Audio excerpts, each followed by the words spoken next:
পায়েল কি করছিস? Dance practice করছিলাম।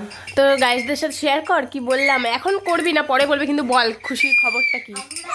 হেভি খুশি গাইস, কারণটা আমি তোমাদের পরে জানাচ্ছি। তোমরা জানলে তোমরাও খুব খুশি হবে। 2026-এ এটা আমার সব থেকে হ্যাপি মোমেন্ট। তো নেক্সট পার্টে আমি তোমাদের সঙ্গে শেয়ার করব পরে। তো ততক্ষণের জন্য একটু ওয়েট করতে হবে, জানলে তোমরাও খুশি হবে। সবাইকে আবার হ্যাপি নিউ ইয়ার। আর এটা নিউ ইয়ার গিফট ভাবতে পারো। তো বাই। তো গাইস এটা একটা ছোটখাটো প্র্যাঙ্ক ছিল ওর সাথে।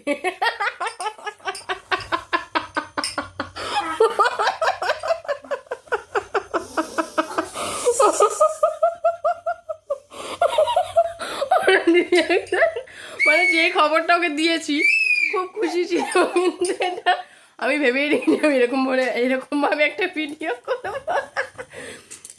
রিয়াকশনটা দেখি দিচ্ছি ওলে বাবা। তো গাইস তো চলো টাটা, ব্যাপারটা পরের ভিডিওতে বলবো কি হয়েছে, এখন বলবো না। তো টাটা করে দে আপাতত। করবো না টাটা।